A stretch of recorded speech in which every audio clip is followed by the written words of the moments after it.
Good evening and welcome to tonight's Brattleboro Select Board meeting. This is Tim Johnson, and a special hello this evening to Select Board Chair David Gartenstein, who we understand is resting comfortably and watching at home. On the agenda for tonight, the monthly financial report from Town Finance Director John O'Connor, a memorandum of understanding for a labor relations agreement with a group of clerical and administrative staff, police chief search from interim town manager Patrick Moreland. The assessor's office will bring up the question of business personal property fines, acceptance and appropriation of a grant amendment for the Brattleboro Police Department, a small business assistance program loan proposed for the Brattleboro Area Farmers Market, a request to disband the skating rink committee, reduce the size of the resize committee. The Food Connects and Brattleboro Area Prevention Coalition Action Team will come before the Select Board asking for a appointee from the Select Board to join their group, and other committee appointments are just ahead. Please stay with us. Tonight's Brattleboro Select Board meeting is next here on BCTV.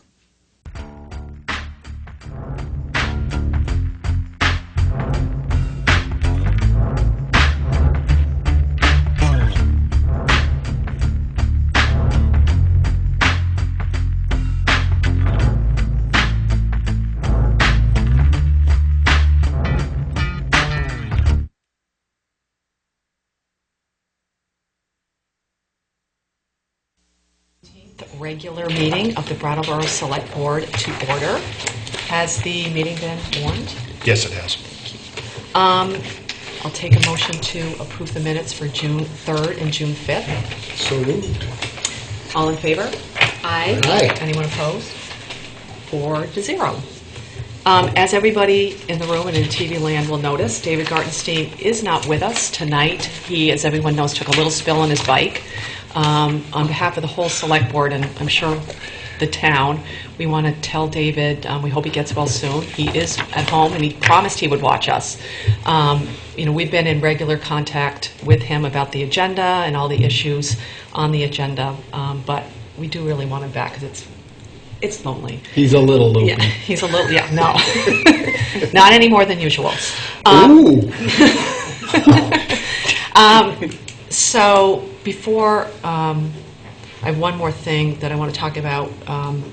Last week, I was not here early. I was here late because I went to a meeting in Townsend, and that meeting was held by the Vermont Agency of Commerce and Community Development, where they were talking about the $10 million that is coming to Windham County over the next 5 years for economic development projects. What they did was outline the process for distributing that $10 million. It's a long process, but a thorough one. They try to involve as many people as they possibly can through the vetting process. They do have the process outlined on the Agency of Commerce website. There's one thing that... Did they just get an extension? They did. That's what I was going to mention. I'm sorry. That they were taking public comment on the proposal, or the proposed process. The public comment period was going to end last Friday, whatever that date was, but it has been extended to this coming up Friday. So anybody who wants to publicly comment on the process, they should do it. And I would actually encourage everyone to look at it because it is $10 million is a lot of money that's going to come to our region. If anyone has any questions, I can talk more about that. But the Agency of Commerce has write-up and the proposed process and the email address where people can comment. So I want to make sure everybody knows I wasn't playing hooky. I was actually doing something. Patrick. Yes, thank you, Kate. I would only like to follow up on what Kate said a moment ago about David. David, if you're watching, thinking of you, and I hope you're doing well, and get well soon. And then I would also like to point out, there was a nice coverage in the Reformer over the weekend, but in case you didn't see, the Brattleboro Town Plan was awarded Town Plan of the Year by the Vermont Planners Association. And I'd say that's quite an honor for the work of the Planning Commission and the Planning Department, particularly Rod Francis and Sue Fillion. And so I'd like to take a moment to thank them for their exemplary work. They put together a very, very nice plan.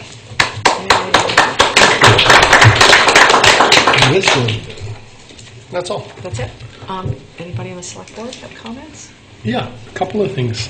The Wyndham Solid Waste Management District board meeting was graced with the presence of John Allen last week.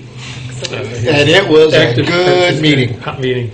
Yeah, just a couple of things going on I wanted to point out. The Management District has put out a request for qualification, which means they're looking for someone who is competent to evaluate requests for proposals to construct up to 5 megawatt solar array on the covered landfill, consistent with a change in the law that Senator Galbraith shepherded through the Senate this year. It's our dump was the only one in the state that was set aside as a pilot project for a much larger array on the landfill. So that is moving forward. And also, most of the meeting was taken up considering what's going to happen in terms of our recycling future and our trash future with the changes coming with the new law. So you'll be hearing more about that.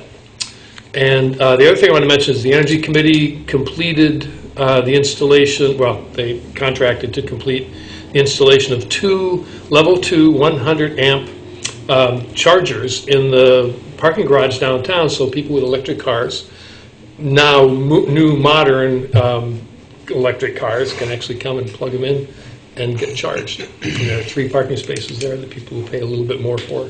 And so we are now on the everybody's little smartphone is a place to, when you're driving up 91, a place you can pull over to charge up your car. Donna? So, yeah, I want to say a couple of things. One is I have been stopped by so many people in town who have inquired about David Gartenstein, and I just want to say I think it's at times like this where I realize how much leadership and commitment and dedication David provides for the board. And at the same time, I feel like it's important to say, David, if you're watching, I think you should shut it off. I think you should shut it off. I've always been a little bit worried about people who spend their Tuesday nights watching the select board meeting, but that's just me, call me crazy. And I really encourage you to take all the time that you need and to trust that the town is in really capable hands and that we're moving forward with things and that we so look forward to your full recovery and having you back in the center of the team. So, Thank you. I'm just going to tell Gartenstein to stop milking it. And, you know, come on, get with the program. And BCTV, that was no reflection on you, by the way. not at all. I'm good. Are you done? Yeah. Now it's John Allen's favorite part of the day. Oh, I can't wait for Is this. new business, and we're going to hear from. Oh, I'm sorry, public participation. I got too excited about You did about the, yeah. Does anyone in the public like to say anything about anything that is not on the agenda? Nope. Don't all rush. So now we're going to hear the exciting report from John O'Connor. Oh, on to the good stuff, okay? All right. As of the end of May, we're 91.7% of the way through the year. Our expenditures stood at 92.9% in the general fund. But as you know, we had budgeted a deficit for this year with the transfers to the capital fund. And so if we take those out, we'd really be at 87.2% for the other expenditures, which is below the 91.7% target. And as we talked last week, we will have a deficit this year, but most of that deficit, in fact, all of that deficit is coming out of the committed fund balance. And I'm still projecting that the unassigned fund balance will increase by $200,000 in that range. And we have to wait until the end of August to get the final figures, but that figure could even be a little bit larger. And the reason is, as of today, our delinquent taxes are actually lower than they were at the end of August last year. Wow. So we're doing very well on our taxes this year. We started the whole tax sale process a little earlier, and I think it's really going to pay off. Tell us there's more money, John, because You know what we'll do. We'll have to wait till August, John. The utilities fund was at 87.2% of its expenditures, and the parking fund was at 92.1%, so both very close to the target that we had for the first 11 months of the year. The loan report shows we had $4,021,316 in loans outstanding. 3 of the loans had payments that were overdue, and 2 of them were in default and fully reserved for. And finally, the one that was in probate, we did complete that process, and that loan has been paid off in full with the attorney's fees and all the other associated fees, and that came in at over $20,000. So that loan is now off the books. Program income, we show $447,549 available for loans and grants for our various programs as of the end of May. And then finally, as of the end of May, we had 36 active grants and 14 grants in the application process. So again, still a very active grant program in this town. If there's any questions, I'd be glad to try to answer those for you. If not, that really is what I wanted to tell you tonight. Anyone have a question? I have one question that you probably answered 1,000 times. In the memo, you say the expenditures include $851,000 in transfers to the capital fund that were not budgeted. I was going to ask that. Can you just tell us what those are? And again, you probably said this a million Yeah, times. it was $765,000. That was the original transfer to the capital fund. Then there was the transfer for the Elm Street washout, which was $92,000 roughly. And then finally, the last one was for the communication tower that we're moving into Brattleboro. Right. And it also looked like we're taking in more money for business licenses, which I'm assuming that's a good thing for our, if more people are taking business licenses out. Yeah, that's they're a paying good them. thing. Russ has done an outstanding job in dealing with business licenses, and Tracking them down. he is. There's quite a collection. It's good. I was just happy not to see my name on it. Does anyone else have any questions? Does anyone in the public have any questions for John? No? Thank you. You're welcome. Now, next up is the Labor Relations Agreement, the MOU. I'm just going to take 2 seconds to give a Reader's Digest background version, and then Bob Fisher and Patrick can answer the very specifics. But what we're being asked to do as a select board tonight is sign a memorandum of understanding between the town of Brattleboro and the International Union of Operating Engineers, recognizing them and allowing them to begin collective bargaining.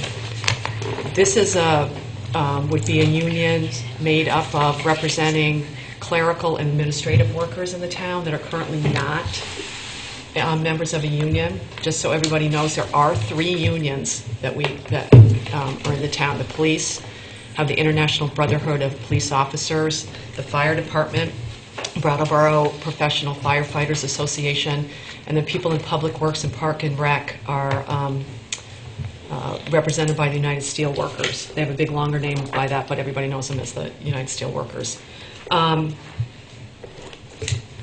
Pretty much, Patrick or Bob can go through this, but this began in February when 17 staff members, clerical and administrative staff, came to the town and presented their signatures and asked to be recognized and represented by this union. And Patrick and Bob have been working with the union to make sure that everybody who needs to be represented is represented and the process works well. I think that's sort of universally recognized. The departments that these people come from are the town clerk, the library, finance, listers, planning, parking, fire, police, public works, parks and rec. So pretty much what we're being asked to do tonight is to voluntarily recognize the union so that they can start collective bargaining. that's in a nutshell. Is there anything else? I think you nailed it, Kate. I really think you nailed it. We were approached back, I think it was the tail end of February, and we received 17 signature cards, and that sent Robert Fisher and I on a process of examining those positions, and in doing our due diligence to acknowledge and review the list and make sure there weren't any what are called confidential employees. So, which would be, for example, the town manager's secretary is a confidential employee. Certain staff that work in very close proximity to management staff are considered confidential employees. And so we had to review the list and make some determinations about that. We also had to take a look and see, are there any other employees within the town that are doing substantially similar work to the proposed group? And if so, we would recommend that those positions also be included in this collective bargaining. And so we've worked slowly and patiently and carefully with the International Union of Operating Engineers, and we've got a memorandum of understanding which will, as you say, begin the process of collective bargaining. Is there anything you would like to add, Mr. Fisher? No, the two of you spelled it out beautifully, so that's really what we're asking the board to sign tonight. Once that gets filed with the Labor Relations Board, then the town will have recognized the union and will set up meetings, and just like we do with the police, the fire, and the public works, our unions will negotiate a contract. So that's coming next. So, Bob, does the select board or does the town manager run the? I can't figure this out. Who has who's the? We've got this set for the board to sign the. We actually set it up to have both. To have both. And that's perfectly fine with regard to the labor board. They just want to know that the town is voluntarily recognizing the union. Then as far as going forward with the negotiations, the town manager and I generally do that, and we actually give you updates, and then the final contract will be approved by the board. Does that make sense? It does make sense. Seems like a round. We're really not reinventing the wheel here.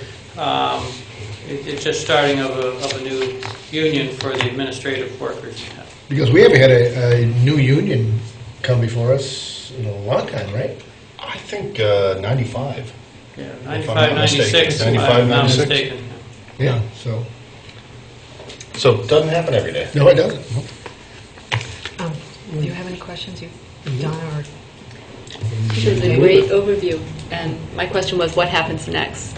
But you answered that, so thank you. So we need a motion Wow, to... we have Tim Johnson has a question. Madam Chair, I guess the question would be, who's left of the town employee who was not represented by a union? That would be management staff and a couple of supervisors in the public works. Other than that, everybody would be covered by one union or another. Thank you. Does anyone in the public have any questions? So pretty much is the motion to enter into the memorandum of understanding between. To issue a certificate of recognition. You're absolutely correct. So we want to move to enter into the memorandum of understanding between the town, or we want to agree to the memorandum of understanding between the town and the International Brotherhood of Operating Engineers. So that's what we want to say, Bob. Because we're not entering in. Is the town entering into it? The town is entering into the agreement, which is the memorandum of understanding, to voluntarily recognize the International Union of Operating Engineers as the exclusive bargaining agent for the employees in what we're calling the clerical or administrative workers union. All right. So does the motion have to be that long, though? Let me try. Apparently it does. David's going to try. Let's see if this will work. I move that we sign a memorandum of understanding with the International Union of Operating Engineers Local 98, and will issue a certificate of recognition, thereby allowing collective bargaining to proceed. Does that do it? That's it. Okay. Any other questions before we vote? All in favor? Aye. Aye. Anyone opposed? No, 4-0. Okay, now we're gonna turn this one over to Patrick in just a second. Next up is the police chief search. As everybody knows, Chief Wren is retiring. He is? He's right here. He's retiring. And it's the responsibility of the town manager to appoint the police chief. And Patrick is going to outline the process he has put in place. But what we want to do tonight, after he's reviewed the process, is if any of us on the select board have any thoughts that we want to share with Patrick on what... Or want to apply? Or want to apply, we want to apply. But if we have any thoughts or, suggestions that we want to give to Patrick on either the process or what characteristics we would like to see in a police chief, that's what we're going to talk about. So Patrick can give us the Reader's Digest version. Thank you very much, Kate. Before I walk everybody through the process I've put together, I do have a quick announcement I'd like to make. Effective June 27th at 5 p.m., we will have a interim police chief, and that will be Captain Mike Fitzgerald, who's with us this evening. Mike?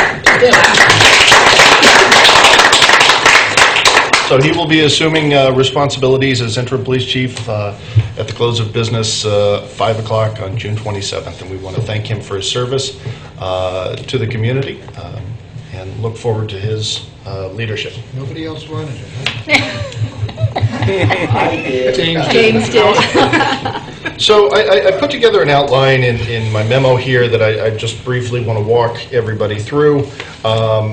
In a nutshell, we've got a process which is outlined that is going to consist of 4 separate committees.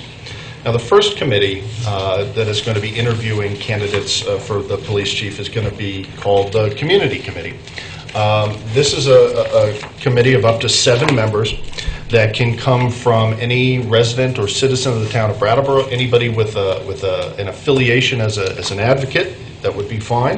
I will be putting out a press release likely tomorrow or the next day, formally requesting letters of interest from the public, from anybody who might be interested in participating. This is going to be a body of people, 7 in total, and they will be given the opportunity to meet with the candidates and to evaluate them in terms of their leadership and experience and enthusiasm for the position. We'll be looking for their individual perspective. As a group, they are not required to form any sort of consensus view or opinion.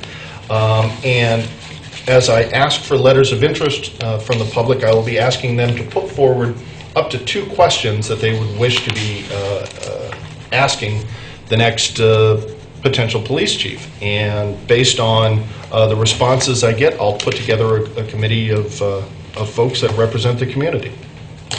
The next group that will be interviewing candidates will be the Brattleboro Select Board. And the Select Board will meet with the candidates. They will have with them at that time the management staff from the Department of Public Works and the Brattleboro Fire Department. They will ask questions of their own construction to the candidates, and they will be asked to form a consensus opinion about each candidate's strengths and weaknesses in terms of management and ability to lead the department forward. The next committee is going to be made up of a police committee. This is going to be a 5-member group selected by the executive committee of the local police union. They too will form questions on their own and will meet with the candidates, and they too will be asked to form a consensus opinion on the strengths and weaknesses of each of the candidates as they relate to their experience and their potential ability to lead the department forward. Finally, there'll be what I'm calling an evaluations committee. This is a small group of folks that will include the town manager, the board chair, Tracy Shriver, who is the Windham County State's Attorney, Tristan Tolino, who is a representative from CPCC, and a member of the outside law enforcement agency, and that is a position to be determined. I've got a couple irons in the fire, and I'm working on those today. This group will meet with each of the candidates and interview them, but then they will also have access to the responses provided by each of the 3 previous groups. So they'll have the opportunity to look over what the citizens have said. They'll have the opportunity to look over what the select board has said, and they'll have the opportunity to look over what the police officials have said. And the role of this group is to narrow the choice down to 2 members. Once we're down to 2, there will be background checks, reference checks, potentially more interviews if needed, but I doubt that. And then ultimately the town manager will make an appointment. And so that's really the process that I've sort of put in place here, and I think it's a good one. We'll be placing ads later this week. One thing I would want to stress for everybody who will ultimately play a role in this process is that while each of us may feel a legitimate stakeholder on issues of public safety and as they relate to the appointment of a police chief, this is still a personnel matter. And so those folks playing a role will need to take part in what is a strictly confidential process. So just something I'll be reminding people throughout the process that this is a confidential matter, as we'll be hiring somebody and not hiring others. Let's see. In addition, I have taken some time, spent a good deal of time going over the job description. I've included that in the packet here, just hoping to maybe elicit some feedback. I think we've got a pretty good process together that involves a good many people.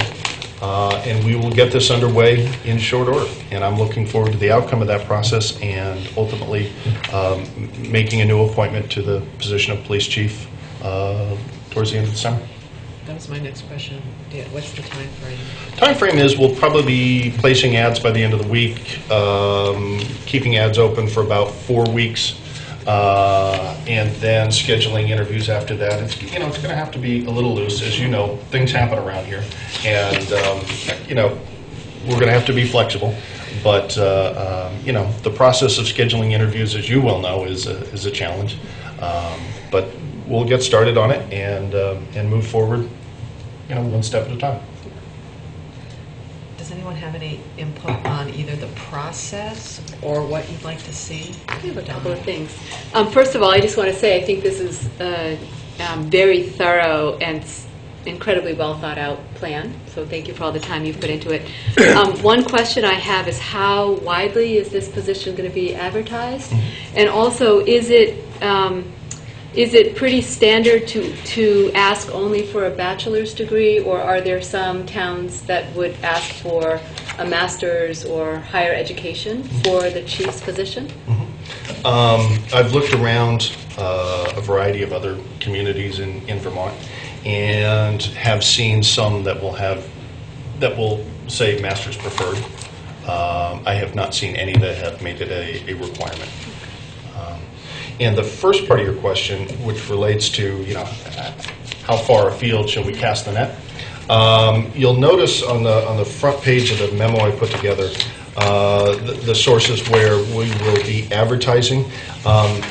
Many of these sources maintain job boards on their websites, and that's really where people are going to be searching. So by the time you're getting to the International Association of Police Chiefs, yeah. I think truthfully, in the modern age, with the use of the internet, searches have gone from being regional and national to now just global. Yeah.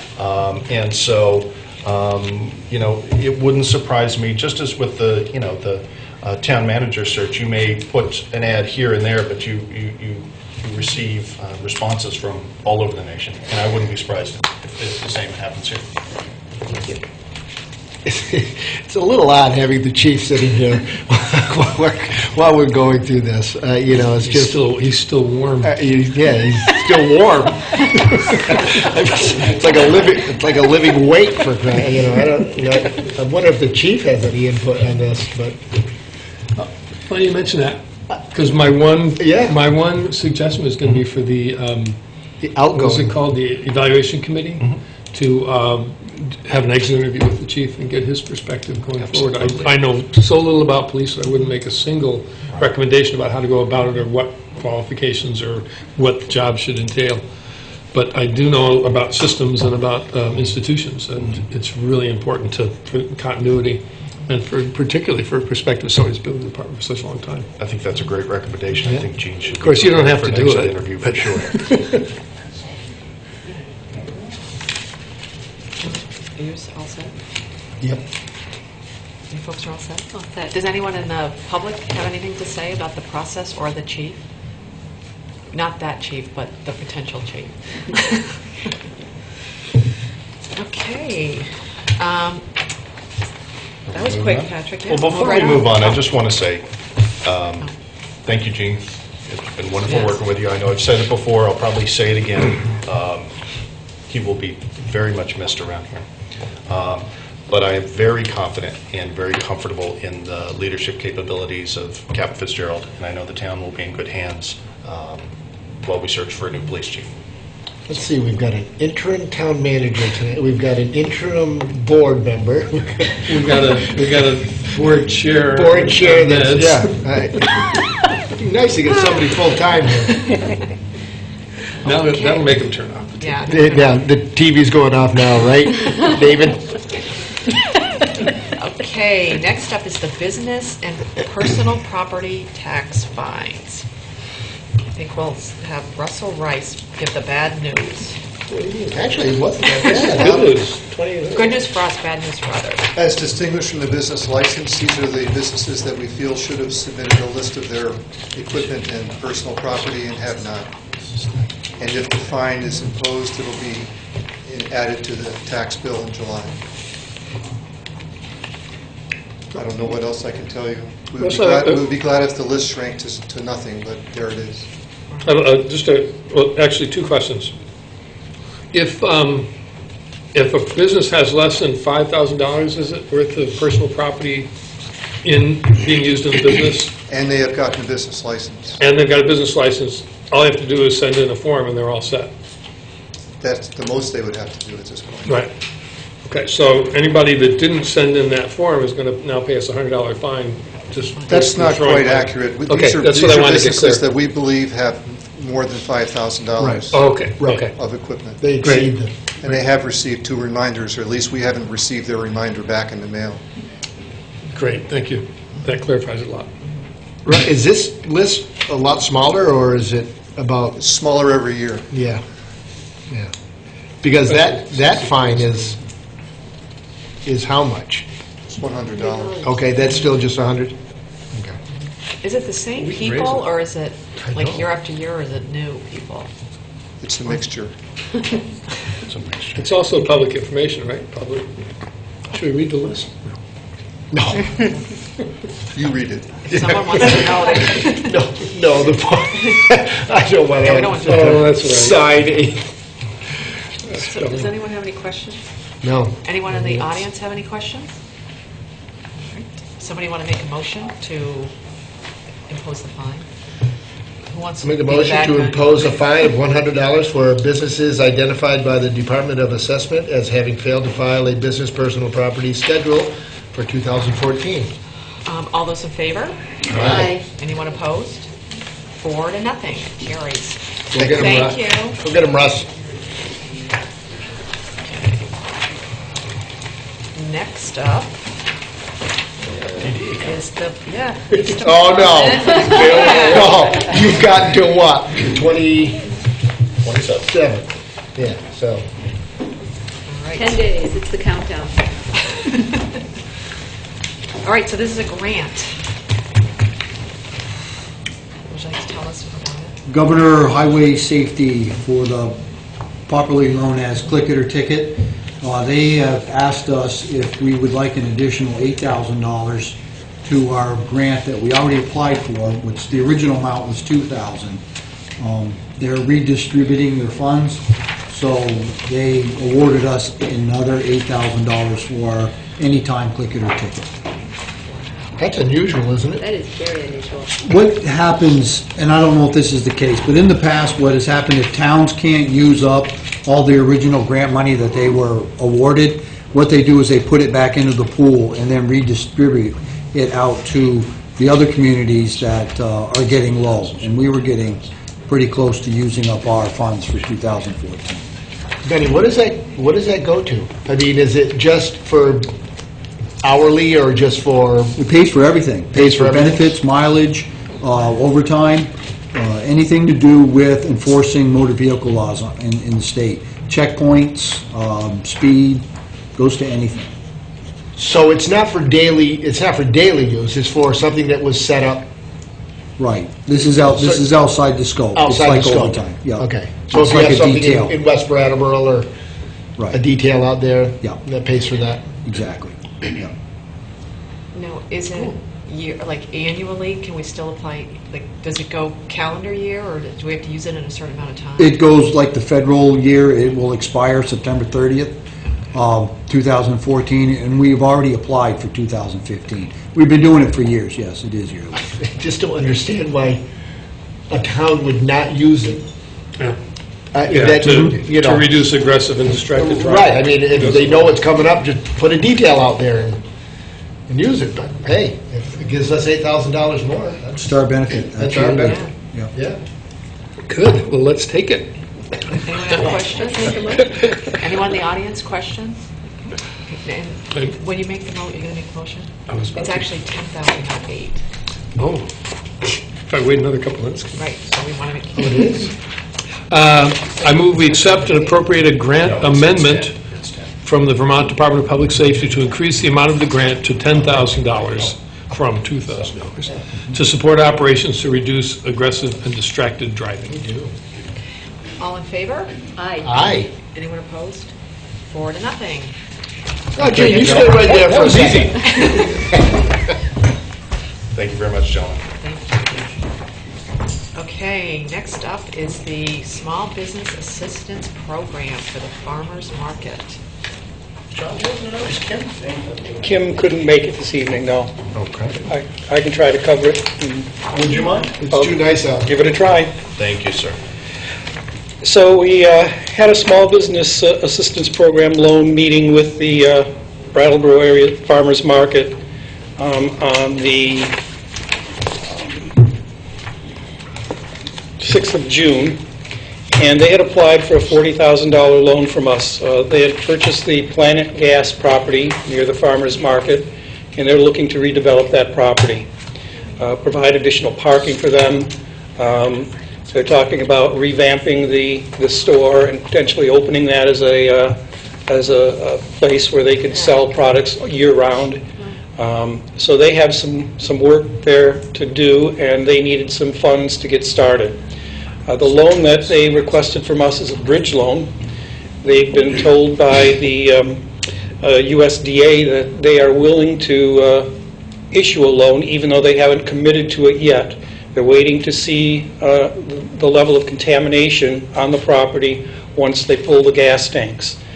And they are willing to loan them the money for the renovations, for the original monies that the various members of the farmers market put up to buy the property, and to repay our loan. So it's a short-term loan.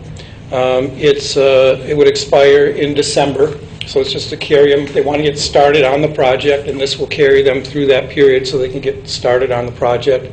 And then once they've pulled the tanks and done the assessment on the contamination levels and determine that if everything is clean or is able to be cleaned up using brownfields money, then they'll be going to USDA to get the loan and pay us off and their members who put up their money to buy the property. John looks like he has a question. Well, it just seems like a scary proposition to, what if there's a huge amount of contamination? Then the project won't go forward. But, and correct me if I'm wrong, there's a tank sitting on top of the ground right now. Oh, yeah, it's out. Right. So, I mean, they've started. They've pulled the tank, I guess. And I just, So let me give you a little information about it, because I'm going to abstain for this vote because I'm a member of the farmers market. But the Regional Planning Commission provides a brownfield service. Right. So they do the phase 1 and phase 2 examinations. They also have, there have been testing wells for years and years and years to test any leakage or anything Right. coming, because it was a gas station before Right. it was a convenience store. And the amount of toxins that are coming out have continued to go down and down and down and down and down. And the tanks were tested, what was in the tanks was tested, and all the phase 1 and phase 2 studies all indicated that there's really nothing. So there has been some monitoring throughout the Significant whole amount, process? yeah. Okay. Yeah, over and over again. And the trend is down to the point where the state is, I can't remember the details. Right. The state isn't even going to require any more monitoring because it's so clearly tapered Right. off to insignificant amounts. Thank you. That doesn't mean there aren't some bodies under there. Oh! Well, there you go. There's no way he's watching this meeting right now. They're out of control. Any more questions from the audience? Are we ready for a motion? Donna looks like she wants to read it. I would love to make this motion. To approve an SBAP loan for the Brattleboro area farmers market to complete site work, parking lot improvements, and building renovations at 570 Western Avenue in the amount of $40,000 at 3% interest compounded monthly. Principal and accrued interest due no later than December 31st, 2014. Would you like to answer? Yeah, I know that this probably has nothing to do with this, but David, you might be able to answer this. Are they still going to keep their regular field that they're in now?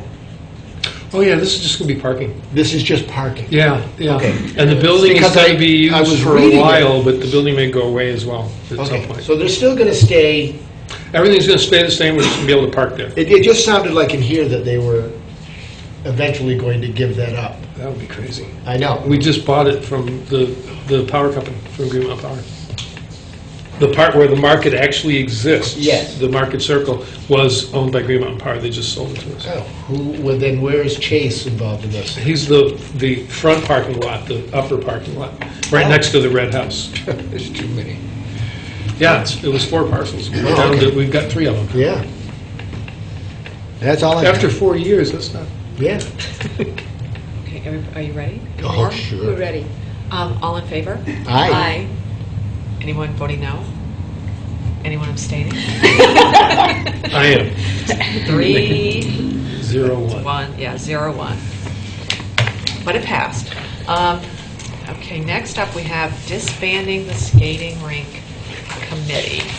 And Patrick, yes, Patrick, we received a Yeah, we from the received chair. correspondence from the chair of the, who is Rick Sullivan, of the Skating Rink Committee, and they feel that they have effectively and efficiently performed the work that has been asked of them, and that there is no further need for that public body to continue in existence.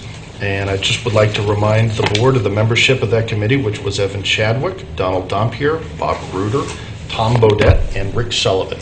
And so they are formally and officially asking the board to disband that committee. You did a good job. So moved. Nothing wrong when a committee just says, our work is done. So you moved it? Yep. All in favor? Aye. Aye. Anyone opposed? Do we need to ask if there's Oh, any? public comment? I'm sorry. Oh, I'm sorry to... We got too excited. Any public comment? We're going for a record tonight. Yeah, 4-0, it passed. Okay, now the next one is to resize the skateboard, the basic Brattleboro Area Skateboard is Coming Committee. This is not the skating rink. And this is another request coming from Basic, correct? This is in fact, yes. We've received correspondence from Committee Chair Jeff Clark. I was under the impression that Melissa Clark was going to be here. I see Joe's here. Melissa couldn't make it. That could be good, or Joe and Francine. Oh, excuse me. That's Yeah. okay. And from the correspondence, it's clear that the Basic Committee would like to formally request to the Select Board that their numbers be reduced from 9 down to 7. There are presently 2 vacancies, so this would be this would work well. But certainly, if there's anybody from the Basic Committee that would like to speak to the request. Well, Oh, yes. You need to go.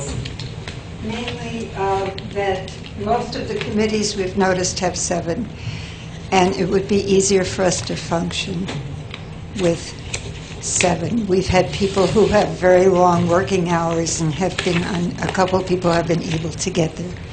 So we thought it made sense at this point to go down to 7.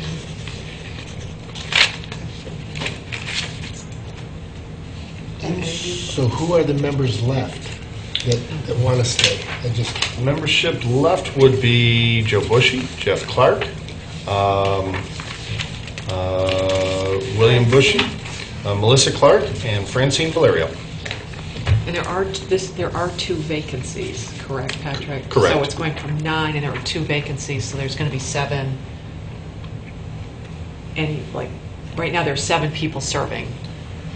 So This is correct. Who are the 2 that have not been going? Former members would have been Eric Hurlbert and Lacey Kowalski. Okay.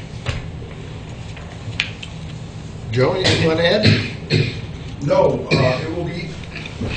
it will be easier for us to function as a group with 7 because, like Francine said, many people are all over the place with, as you all have, long work hours, and to allow us to have, 4 instead of 5. Yeah, as long as it works better.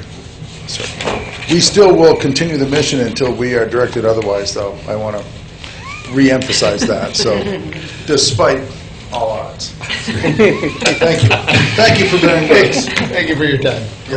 One question. John has a question. So I've never encountered this before, but it makes sense to resize a committee that can function with a smaller group, but do we need formal resignation letters from the 2 committee members who are no longer participating? Or Jan has an answer. I do. Okay. Carol Lalott has contacted them repeatedly, asked for written resignation, and one of the letters keeps coming back to the address. The other one has not responded at all.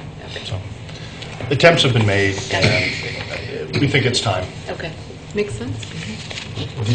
You look like you had something to add, Francine, or is... No, well, all I was going to say is that the people in question were on for a very short time. Okay. And Yep. Thanks. Any motion? Would someone like to make a motion? To reduce the size of Brattleboro Area Skate Park is coming, basic committee from a membership of 9 to a membership of 7. All those in favor? Aye. Anyone opposed? Motion carries 4-0. Do we know when Thank you, folks. Do we know when the site committee is going to come? That's another thing. And Patrick That's might- you? that's a Yeah. very good question. And Patrick may have more, but I think What I can certainly say is that the work of the skate park site selection committee is complete. They have brought their recommendations to and have met with the Park and Recs board, and they now have a recommendation to bring forward to the select board. I think we should probably schedule that as soon as possible, but in light of I thought that's what this was. no, in light of Then I found out it wasn't. But yeah. in light of Mr. Gartenstein's injury, and I know his interest in wanting to participate in a discussion about that, I think it was decided to push it out at least one more meeting to give him a chance to participate and attend. For clarification, my understanding as a member of that committee was, if I caught it right at the last meeting, was we were all to formally hang in there until that meeting was to occur so that we could, I guess, see through the presentation of our recommendation or not. Oh, absolutely. To the select board, but then, again, for clarification, after that, would that site selection committee then officially be disbanded also?